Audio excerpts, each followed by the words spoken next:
네, 강프로입니다. 자, 두산 에너빌리티 봅니다. 자, 이틀째 거래가 크게 터졌고요. 그리고 오늘도 8,500억 정도의 거래가 터졌습니다. 근데 어저께 같은 경우에는요, 거래가 1조 4천억 정도가 터졌습니다. 뭐 내용은 뉴스케일 파워의 SMR, 그쵸? SMR 설계 업체입니다. 뉴스케일 파워는 50조 원 규모 정도가 되는 그 프로젝트에 참여한다는 내용인데 저는 이게 그렇게 보고 있습니다. 뭐 앞으로 뭐 좋아지는 실적. 자, 지금 원전 말고는 대안이 없다는 내용이 계속해서 나오고 있어요. AI 시대가 오면서. 그러면서 지금 사전에 어떤 종목들이 강세를 보였는지 그 내용을 한번 봐셔야 될 필요가 있습니다. 자, 두산 에너빌리티가 강세를 보이기 전에 자, 첫 번째 원전부터 보면요. 두산 그리고 우리 기술 뭐 이런 식입니다. 우리 기술 오늘도 8% 올랐어요. 근데 지금 3거래일째 단일가 거래 중인데 주가가 올라요. 그렇죠? 시장에서 너무 많이 올라가니까 감리를 줬는데도 불구하고 주가가 올라갑니다. 근데 그 전에는 이미 신고가를 만들어 놨다는 거예요.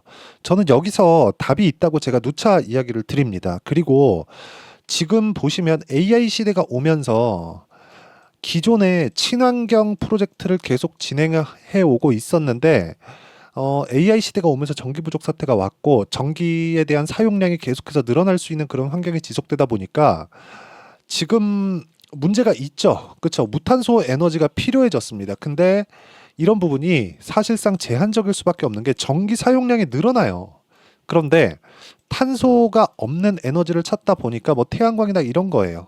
이런 게 될 것 같았으면 벌써부터 다 전환이 됐겠죠. 근데 전기 사용량 더 늘어났다. 그것도 감당할 수 없을 정도로. 그런 부분을 우리가 어디서 볼 수 있느냐? 자, 하나만 딱 보여드릴게요. HD 현대 일렉트릭. 야, 이 정도면 4만 원에서 23년 초에 4만 원입니다. 근데 이때도 신고가였어요. 4만 원부터 지금 얼마? 30만 원. 거의 8배 정도 상승이 나왔죠. 자, 8배 올라서 지금 시가총액이 현대 일렉트릭 같은 경우에 얼마예요? 10조 정도가 됐습니다. 원래 1조가 안 했다는 거죠. 그렇죠? 자, 그런 상황에서 제가 이야기를 드리고 싶은 내용은 진짜 이 내용입니다. 상황에 대한 내용이 진짜 이 막 확 번지거나 발산되기 전에 주가는 먼저 움직이더라. 이게 현대 일렉트릭 말고도 다른 종목군에서도 꾸준하게 나올 수 있는 그런 환경이 갖춰져 있다는 거죠. 그 이야기를 제가 계속해서 드리고 있는 겁니다. 그리고 주식시장은 이런 상황에서 미래 가치를 먼저 땡겨다가 쓰는 거예요. 이런 상황은 아마 많이 들어보셨을 겁니다. 그래서 두산 에너빌리티를 볼 때 우리가 단순하게 그쵸? 자, 두산 에너빌리티. 자, 보세요. 두산 에너빌리티를 볼 때 단순하게 야 이거 이제 돌파했으니까 더 가겠지 이렇게 보는 게 아니라 돌파를 한 다음에 보는 것은 맞아요. 근데 왜 돌파를 했는지 돌파를 하고 나서 보자는 겁니다. 그러면서 관련돼 있는 종목군들이 테마에 묶이고 엮이면서 움직일 수 있는 상황이 마련되는지를 이걸 보자는 겁니다. 이 내용에 대해서 반드시 체크를 하고 판단을 하시는 게 중요합니다. 그리고 이 내용에 대한 부분을 이해를 했을 때 우리가 어느 정도까지 매매를 할 수 있는지 그 내용까지도 한번 보도록 할게요. 자, 뭐 원전 관련된 내용이나 이런 부분들 앞으로 좋아질 만한 것들 이런 거 다 뉴스 찾아보면 다 아실 거예요. 근데 그걸로 어떻게 해석한다 그래서 두산 에너빌리티의 타점을 잡을 수 있고 이 타점을 잡는 걸로 인해서 내가 꾸준하게 수익 전환을 시킬 수 있고 이런 상황이 만들어지는 것은 아닙니다. 그래서 제가 이야기를 드리는 거예요. 다른 종목군들이 어떻게 움직였고 거기서 두산 에너빌리티가 이렇게 움직였다는 게 맞아진다면 제가 이야기한 게 맞는 거잖아요. 그렇죠? 자, 그 내용에 대해서 이야기를 드려볼게요. 자, 최근에 이야기를 드리면서 우리 기술에 관련돼서도 제가 빠지지 않고 이야기를 해놔야 되죠. 그렇죠? 두산 에너빌리티가 가기 전에 우리 기술이 먼저 갔고 우리 기술이 이 정도의 시세를 내기 전에 두산에 대한 움직임을 보잖아요. 그러면 사전에 먼저 움직임이 있었다는 겁니다. 이미 신고가를 만들어 놓고 여기서 거래하지 않고 확인하고 나서 내가 거래하는 그 구간의 그 상황을 제가 이야기를 계속해서 드리고 있는 거예요. 이런 부분이 선행되지 않으면 주식시장은 진짜 어려워질 수밖에 없다. 그래서 공부를 진짜 많이 하셔야 됩니다. 그렇죠? 뭐 최근에 뭐 이런 쪽으로 본다면 뭐 전기 관련주들도 사실상 빼놓을 수 없죠. 재룡 산업이나 그런 종목군들 보면 어때요? 올라가는 구간에서 내가 꾸준하게 매매한 결과 35% 정도. 최근에 종목들이 많이 없습니다. 이렇게 쭉 떨어지는 뭐 그런 종목들이 있어서 그런 게 아니라 시장이 올라도 우리가 막 들어가서 막 3%, 5%뭐 또는 뭐 10% 이상, 20% 이상 이렇게 수익을 낼 수 있을 만한 종목이 그렇게 많지 않아요. 그런데 지금 이럴 때 내가 급하다 그래서 아무 종목이나 들어가면 되겠냐고요. 그게 안 된다는 거예요. 그쵸? 그래서 우리가 매매할 때는 철저하게 올라가고 있는 그런 구간에 내가 어느 타점에 이 매매를 해야 되는지 그런 부분을 공부를 진짜 많이 해야 된다. 그리고 그 내용에 대한 부분, 그쵸? 공부에 대한 내용을 여기 소통방에서 제가 다 공유를 하고 있습니다. 오늘 같은 경우에도 그래요. 한국 화장품 제조 세보 MEC 이렇게 두 종목이 진행이 됐는데 한국 화장품 제조. 자, 내용 보시면 다 신고가 구간에서 매매가 일어났다는 점이 있고요. 한국 화장품 제조도 단기간에 많이 올랐기 때문에 단기 과열 구간에 들어갔었습니다. 근데 이 구간에 제가 공략을 했고 오늘 뭐 크진 않아도 뭐 완만하게 뭐 그냥 수익을 보고 나왔다는 점 이런 부분이 중요하고요. 신고가 구간에 있다는 점이 중요한 겁니다. 그리고 그 밑에 뭐 세보 MEC나 이런 종목군들을 보더라도 어때요? 올라가는 구간에서 내가 계속해서 매매를 했을 때 수익이 날 수 있는 구간을 내가 만들어낼 수 있다는 거죠. 근데 이러려면 진짜 공부를 많이 해야 되니까 매매하는 과정에서 내가 어떻게 가격을 잡아야 될지 잘 모르겠고 공부하는 방법에 대해서 어떻게 해야 되는지 모르겠다. 어떤 식으로 해야 되는지조차도 진짜 주식은 어렵습니다. 많이 공개되어 있는 것처럼 하면서 그런 부분을 공개를 잘 안 해요. 자, 그렇기 때문에 같이 한번 공부를 해보고 싶다 하시는 분들은 소통방으로 들어오시면 되고 소통방은 무료로 진행하고 있습니다. 그래서 구독과 좋아요 눌러주시고요. 상단에 있는 전화번호로 구독 또는 10억이라고 문자 보내주시면 제가 여기 소통방 입장 링크를 모두 공유를 해드리도록 하겠습니다.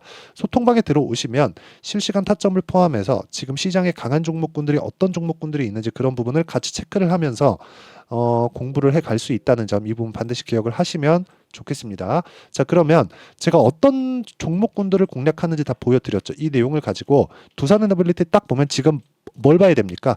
5일선과의 이격이 너무 벌어졌다. 그쵸? 너무 벌어졌습니다. 지금 보면 5일선과의 이격이 10%. 그쵸? 근데 어저께 같은 경우에는 5일선 이격이 12%. 이런 상황은 왜 나올까요? 주가는 올랐는데 5일선 이격은 줄었어요. 5일선 있죠. 5일 이평선. 5일 이평선은 5거래일 동안 거래가 된 평균 가격입니다. 평균 가격. 그렇죠? 평균 가격인데 이 평균 가격을 가지고 5일 동안 거래되는 거잖아요. 근데 지금 이틀 됐죠. 급등한 지. 그러면 내일 딱 되면 3일이죠. 그럼 더 올라간다는 거예요. 평균 가격 높아지니까.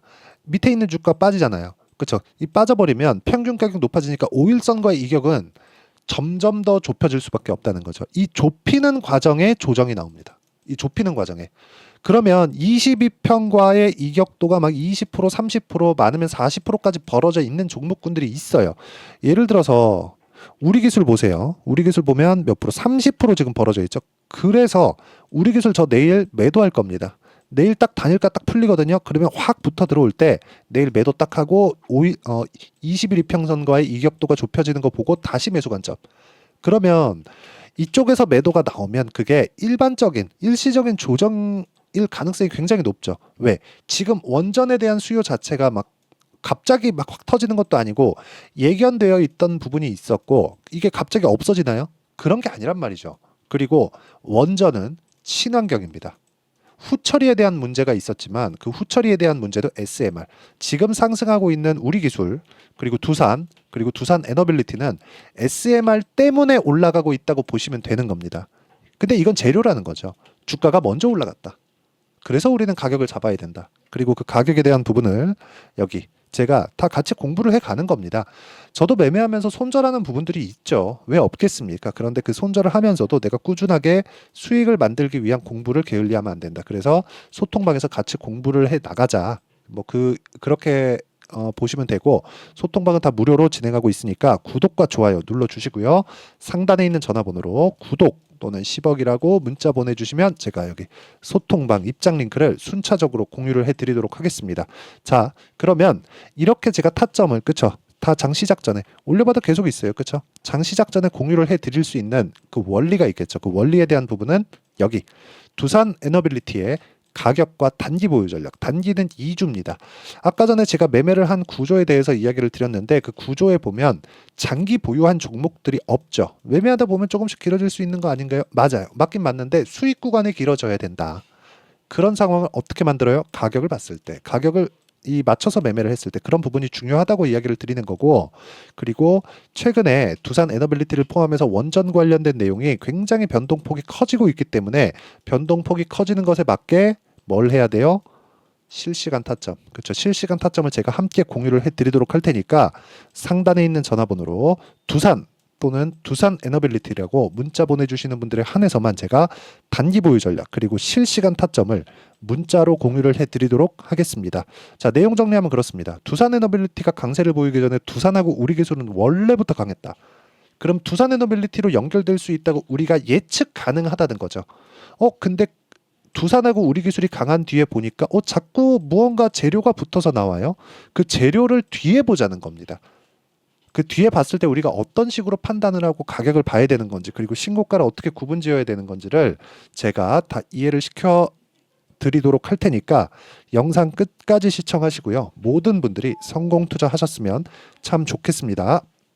자, 24년도가 돼서도 시장은 여전히 어렵습니다. 자, 근데 시장은 항상 어려울 거예요. 앞으로도 계속해서 어려워질 겁니다. 자, 근데 제가 매월 대시세 종목을 구독자분들에게 공개를 합니다. 자, 내용을 보면 12월 달에 실제 공개를 했었던 강프로의 대시세 종목에 대한 내용인데 대기업을 상대로 안정적인 매출 구조를 가지고 있고요. 그리고 현재 주요 거래처는 삼성전자, 인텔, 하이닉스, TSMC, 해외에 반도체 관련된 기업이라는 걸 알 수 있죠. 그만큼 1월 달에 제가 보고 있었던 종목은 반도체 관련주라는 걸 알 수 있습니다. 공개를 해드리면 이 내용입니다. 여기 어보브 반도체, 그쵸? 실제 제가 거래한 내용을 공개를 한 거고요.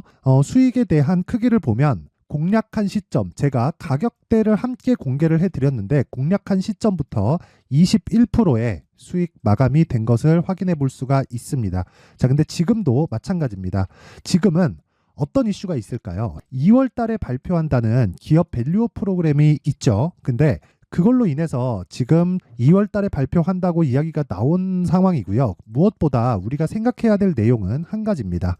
어떤 이슈나 그리고 어떤 상승할 수 있는 내용으로 인해서 주가가 올라가는 것은 맞죠. 하지만 가격이 먼저 반영한다는 걸 반드시 알고 있어야 되고 그런 내용에 대한 파악이 되었을 때 그쵸? 여기 어보브 반도체처럼 21% 그쵸? 대략 3에서 4일 동안 20% 이상의 수익을 먹을 수 있고요. 그리고 여기 HLB 같은 종목처럼 대략 일주일이 채 되지 않는 기간 동안 30%의 수익을 낼 수 있습니다. 자, 그러면 답은 나왔어요. 재료에 대한 부분보다 중요한 게 가격이다. 자, 근데 지금 시장에 쏠려 있는 게 뭐죠? 2월 달에 발표하는 기업 밸류업 프로그램에 대한 내용이죠. 자, 그러면 우리가 이쪽에다가 지금 집중을 해야 될까요? 그 내용을 한번 보겠습니다. 기아차의 차트를 보면요. 1월 24일 날 정부단에서 입김을 불어넣은 이후에 시세가 강하게 발생한 것처럼 보이지만 애초에 12월 달부터 신고가를 달성했다는 걸 확인할 수 있습니다. 자, 그러면 우리가 스케줄을 따져봤을 때 우리가 어디를 봐야 될까요? 4월 달 총선을 봐야 됩니다. 드디어 때가 온 거죠. 4월 달 총선이 끝나면 그 뒤엔 뭐가 있죠?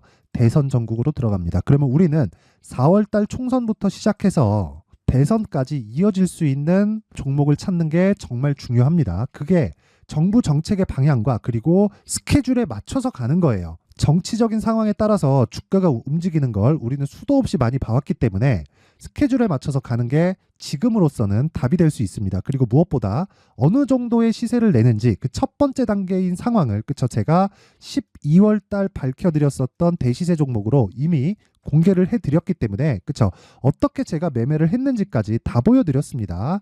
HLB처럼 그쵸 31.9% 걸린 시간은 4일밖에 되지 않죠. 이 종목을 제가 가격과 그리고 어떤 종목인지를 애초에 12월 달부터 공개를 한 겁니다. 자, 그러면 지금도 마찬가지예요. 앞서서 제가 말씀드렸었던 23년도에 했었던 여러 가지 종목들이 있죠. 한미반도체 같은 종목들도 여기 소통방에서 모두 공개를 해서 실제로 10,000원부터 60,000원까지 상승한 내역이 있고요. 왜 공략을 했는지를 제가 다 공개를 해드렸습니다. 근데 지금도 마찬가지라는 거죠. 정부 정책의 방향에 맞춰서 또는 선거 스케줄에 맞춰서 매매를 이어가야 될 때가 됐고요. 제가 총선 관련된 큰 시세가 나올 수 있는 대시세 종목을 준비를 해놨습니다. 길게 말씀드리지 않겠습니다. 모든 종목들은 신고가를 달성하면서 대시세 준비를 하게 되고요. 신고가를 공략했을 때 내가 시장에 주도주를 잡을 수 있는데 지금은 총선에 집중하는 게 맞다. 그래서 총선 관련된 그리고 대선까지 이어질 수 있는 종목을 준비를 해놨는데 지금부터 준비를 하셔야 나중에 고가에 올라가서도 꾸준하게 매매를 이어갈 수 있습니다. 자꾸 막 손절하고 매매하는 과정에서 너무 어렵다 하시는 분들은요, 이 종목 딱 받아가서 큰 수익 내셨으면 좋겠고요. 이 종목은 상단에 있는 전화번호로 대시세라고 문자를 보내주시는 분들에 한해서만 제가 총선 그리고 대선까지 이어질 수 있는 종목을 공개해 드리도록 할 테니까 상단에 있는 전화번호로 대시세라고 문자를 보내주시고요. 그리고 구독과 좋아요 꼭 좀 부탁드리겠습니다. 시장은 정말 어렵습니다. 자, 그래서 모든 분들이 성공 투자하셨으면 좋겠고요. 기본적으로 가격에 대한 파악을 하면서 큰 수익을 내셨으면 좋겠습니다.